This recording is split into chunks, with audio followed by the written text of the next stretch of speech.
हर वो सुविधा होगी जो इंडस्ट्री के लिए उन्हें जरूरी है।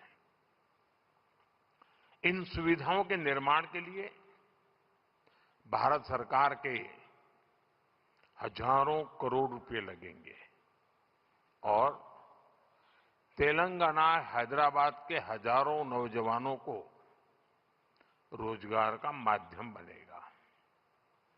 यहां बनने वाली गाड़ियां, मशीनरी, यहां लगने वाले फूड प्रोसेसिंग उद्योग, ये तेलंगाना के श्रमिकों और किसानों को भी सशक्त करेंगे। साथियों, अतीत में जब भारत दुनिया की बहुत बड़ी इकोनॉमी था, तब हमारे वस्त्र उद्योग की बहुत बड़ी भूमिका थी। अब हम अपनी उस विरासत को फिर से सशक्त कर रहे हैं। वारंगल का पीएम मित्र पार्क देश में टेक्सटाइल क्रांति को गति देगा। पीएम मित्र पार्क में लगने वाली यूनिट्स को केंद्र सरकार की योजनाओं का भी पूरा लाभ मिलेगा। उन्हें केंद्र सरकार की पीएलआई स्कीम से भी मदद मिलेगी। यानी इस टेक्सटाइल पार्क से बड़ी संख्या में रोजगार का निर्माण होगा। खासतौर पर जो हमारी बहनें, बेटियां हैं, उनके लिए अनेक अवसर बनने वाले हैं। साथियों, बीते 12 वर्षों में भारत सरकार की बहुत बड़ी प्राथमिकता आधुनिक कनेक्टिविटी भी रही है। रोड्स हो, रेलवे हो, एयरपोर्ट हो, कनेक्टिविटी के हर मोड़ पर अभूतपूर्व निवेश किया जा रहा है। करीब 2.25 लाख करोड़ रुपए की इन्वेस्टमेंट सिर्फ और सिर्फ नेशनल हाईवे पर की गई है और इसका बहुत बड़ा लाभ तेलंगाना को भी हो रहा है। बीते 12 वर्षों में तेलंगाना में नेशनल हाईवे का नेटवर्क डबल हुआ है। तेलंगाना और कर्नाटका को जोड़ने वाले नेशनल हाईवे के चौड़ीकरण से बहुत सुविधा होगी। इससे ट्रेवल टाइम कम होगा और किराए भाड़े में भी बचत होगी। साथियों, साल 2014 से पहले अविभाजित आंध्र प्रदेश के लिए 1000 करोड़ रुपए से भी कम का रेलवे बजट होता था। रेवंता जी सुन रहे हैं ना?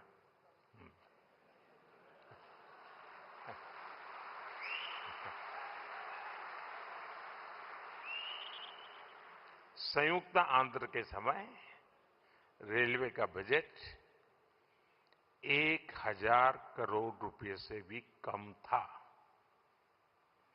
आज सिर्फ संयुक्त आंध्र की बात नहीं कर रहा, आज सिर्फ तेलंगाना का रेलवे बजट ही लगभग 5,500 करोड़ रुपए का है।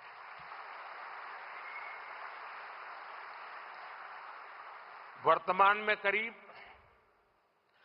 50,000 करोड़ रुपए के रेल प्रोजेक्ट्स पर यहां काम चल रहा है।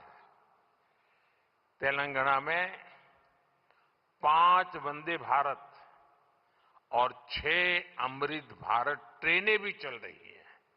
साथियों, अभी कुछ देर पहले Kazipet Vijayawada multi tracking project के कुछ सेक्शन का लोकार्पण हुआ है। इसके अलावा Kazipet rail under bypass line का भी राष्ट्र को समर्पित की गई है। इन सुविधाओं से सफर भी आसान होगा और ट्रांसपोर्टेशन की गति भी तेज होगी। साथियों, 21वीं सदी की इस दुनिया में बिना ऊर्जा सब काम ठप पड़ जाता है। एनर्जी सिक्योरिटी का क्या महत्व है, ये आज दुनिया का हर व्यक्ति महसूस कर रहा है। इसलिए भारत की एनर्जी सिक्योरिटी पर हमारी केंद्र सरकार अभूतपूर्व निवेश कर रही है। मलकापुर में इंडियन ऑयल के नए टर्मिनल का उद्घाटन इसी दिशा में एक बड़ा कदम है। यह टर्मिनल तेलंगाना की बढ़ती एनर्जी नीड्स को पूरा करेगा, सप्लाई चेन को मजबूत करेगा। साथियों, बीते सालों में सोलर पावर के मामले में भारत दुनिया के टॉप देशों में पहुंच चुका है। पेट्रोल में इथेनॉल ब्लेंडिंग को लेकर अभूतपूर्व काम हुआ है। पहले हमने 100% एलपीजी कवरेज पर फोकस किया। अब हम पाइप से सस्ती गैस पर फोकस कर रहे हैं। सीएनजी आधारित व्यवस्था को प्रमोट कर रहे हैं। ऐसे तमाम प्रयासों के कारण भारत इस बहुत बड़े वैश्विक ऊर्जा संकट का सामना कर रहा है। लेकिन अब आज समय की ये भी मांग है कि पेट्रोल, डीजल, गैस ऐसी चीजों का बहुत संयम से इस्तेमाल करें। जो एनर्जी प्रोडक्ट हम विदेशों से मंगाते हैं, हमें प्रयास करना है कि जितनी जरूरत है उतना ही उपयोग करें। इससे विदेशी मुद्रा की भी बचत होगी और युद्ध के संकट से होने वाले दुष्प्रभाव को भी कम किया जा सकेगा। साथियों, आज तेलंगाना का युवा नए सपने देख रहा है। यहां का किसान नई उम्मीदों के साथ आगे बढ़ना चाहता है। यहां के उद्योग, यहां के एमएसएमई, यहां के स्टार्टअप सब एक विकसित तेलंगाना के निर्माण में अपनी भूमिका निभाना चाहते हैं। क्योंकि तेलंगाना विकसित होगा तो भारत विकसित होगा।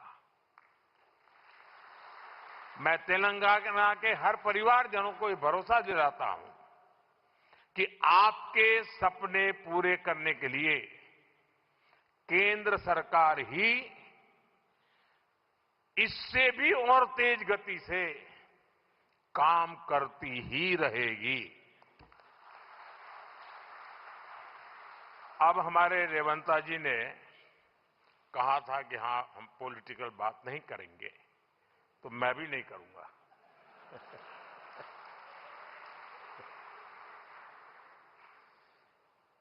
और इसलिए नॉन पॉलिटिकल बात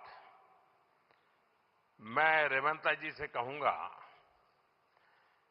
कि 10 साल के शासन में भारत सरकार ने जितना गुजरात को दिया वो मैं आपको देने को तैयार हूं।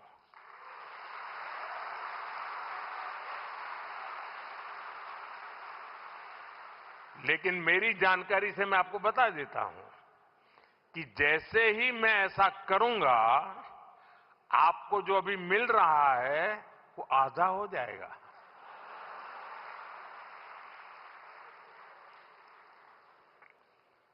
आप जहां पहुंचना चाहते हैं नहीं पहुंच पाएंगे, और इसलिए अच्छा है कि मेरे से ही जोड़ो।